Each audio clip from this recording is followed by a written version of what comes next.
So hello everyone, আমি আবার চলে এসেছি একটা সুন্দর রেসিপি তোমার সাথে শেয়ার করতে। খুব সহজ রেসিপি, কম কিছু দিয়েই।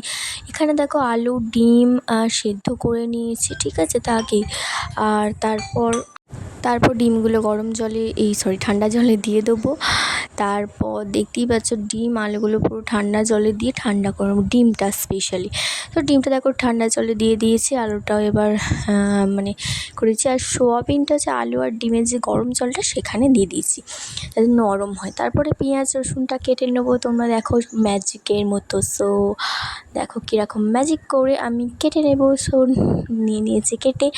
তারপরে যেটা করবো সেটা হচ্ছে তারপর ডিমগুলোকেও আর আলুগুলোকেও তারপর ছাড়িয়ে নেবো।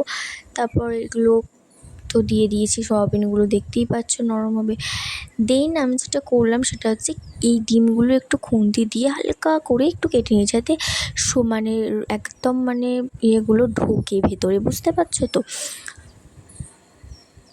তারপরে সোয়াবিনগুলো এখন আমি জল চেপে নিচ্ছি, চেপে শুকনো করে নিচ্ছি, ঠিক আছে।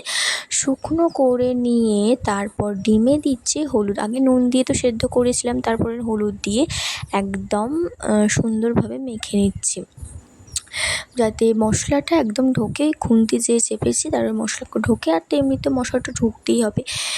তারপর যেটা করছি সেটা হচ্ছে যে তেল গরম করে নিয়েছি। এইবার ডিমগুলো ভেজে নেবো, হালকা ফ্রাই ভেজে নিতে হবে, নাহলে সুন্দর লাগে না বেশ খেতে। একটু হালকা ভেজে নিলে না তরকারিতে খুব ভালো লাগে, সেদ্ধ ডিম, গোটা ডিম। তারপরে এখানে দেখতে পাচ্ছ সব ভেজে নিয়েছি, এটাও ভেজে নিয়েছি, সোয়াবিনটা আলুটাও ভেজে নিয়েছি। ভাজাভাজি হয়ে গেলে মশলাগুলো পেঁয়াজ রসুন তারপর টুকটাক মশলাগুলো দিয়ে ভালোভাবে নেড়ে দেখো একটা সুন্দর পেস্ট মতো তৈরি হয়েছে। আর মশলাটা দারুণ জাস্ট লাগে।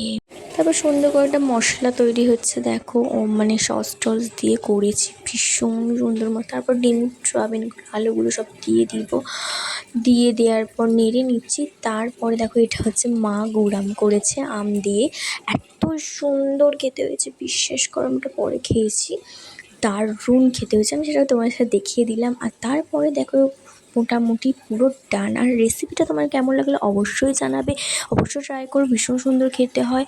আর অবশ্যই আমার চ্যানেলটা সাবস্ক্রাইব করে তো, লাইক কমেন্ট শেয়ার। সো আরও রেসিপি দেখার জন্য টাটা।